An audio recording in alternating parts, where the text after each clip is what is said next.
నేను నా గ్లాసులో నీళ్లు తాగి పారేశా. అప్పుడు గ్లాస్ కింద నల్లగా ఏదో తేలుతా కనిపించింది.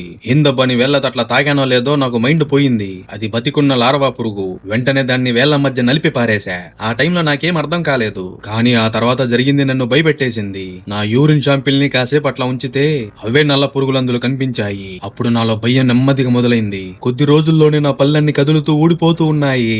నేను బాగా వీక్ అయిపోయా. నా మొహం దయ్యంలాగా తెల్లగా మారిపోయింది.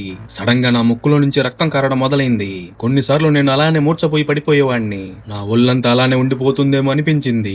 శానిటోరియం డైరెక్టర్ నాకు హైడ్రోథెరపీ ట్రై చేయమని చెప్పాడు. వాళ్ళు నన్ను కడిగి పారేసి ఒక పెద్ద ఇనుప ట్యాంక్ లో పడేశారు. ఆ ట్యాంక్ లోపల ఏదో విచిత్రంగా నీలం రంగు నీళ్లు పోశారు. డాక్టర్ చెప్పాడు, ఈ ట్రీట్మెంట్ తల్లి గర్భం లాంటి వాతావరణం ఇస్తుందని. దాంతో ఒంట్లో ఉన్న మురికి ఎంత పోతుందని, ఒళ్ళు మళ్ళీ పచ్చగా మారుతుందని. మొదట్లో నాకు అది సమ్మగా అనిపించింది. ఆ ప్రశాంతమైన తేలికపాటి మత్తులో నేను అలానే మునిగిపోయాను. కానీ ఆ తర్వాత నిద్రలో సగం మేలుకున్నట్టు అనిపించింది. నా చుట్టూ ఏదో జిగటగా తేలుతున్నట్టు ఫీల్ అయ్యా. నేను నెమ్మదిగా కళ్ళు తెరిచా. ఒక్కసారిగా చూస్తే నా చుట్టూ లెక్కలేనన్ని ఈలు చేపల్లాంటి పురుగులు కనిపించాయి. భయంతో నేను బయటికి రావాలని కొట్టుకున్నా. ఆ కంగారులో నేను అనుకోకుండా నా ఆక్సిజన్ మాస్క్ ని తెంపేశా. ట్యాంకు మూతని గట్టిగా కొట్టాను. సాయం కోసం అరవాలని చూసా, కానీ గొంతులో నుంచి మాట రాలేదు. కొద్దిసేపటికి నా సత్తా అంతా అయిపోయింది. ఆ ఈలు చేపల గుంపు నన్ను చుట్టేశాయి. నెమ్మదిగా నాతో పాటు లోపలికి మునిగిపోతూ తిరుగుతూ ఉన్నాయి. టైం బాగుండి డ్యూటీలో ఒక నర్సు ఏదో తేడా జరుగుతుందని పసిగట్టాడు. అతను సమయానికి నన్ను ట్యాంక్ లో నుంచి బయటికి లాగాడు. నేను ఊపిరి పీల్చుకున్నాక టార్చ్ లైట్ వేసి ట్యాంక్ లోపల చూసా. అక్కడ ఏమీ కనిపించలేదు. హైడ్రోథెరపీ టైంలో ఇట్లా ఈలు చేపలాంటి పురుగులు కనిపించడం మామూలు భ్రమే అని డాక్టర్ చెప్పాడు. కానీ అది భ్రమ కాదని నాకు బాగా తెలుసు.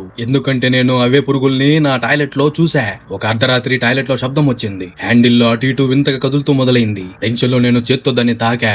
వెంటనే అది ఆగిపోయింది. కానీ ఇప్పుడు నేను ఆలోచించు చూస్తే అది ఎప్పుడు చూడకూడనిది దారుణమైన సీను నా లైఫ్ లో చూసా.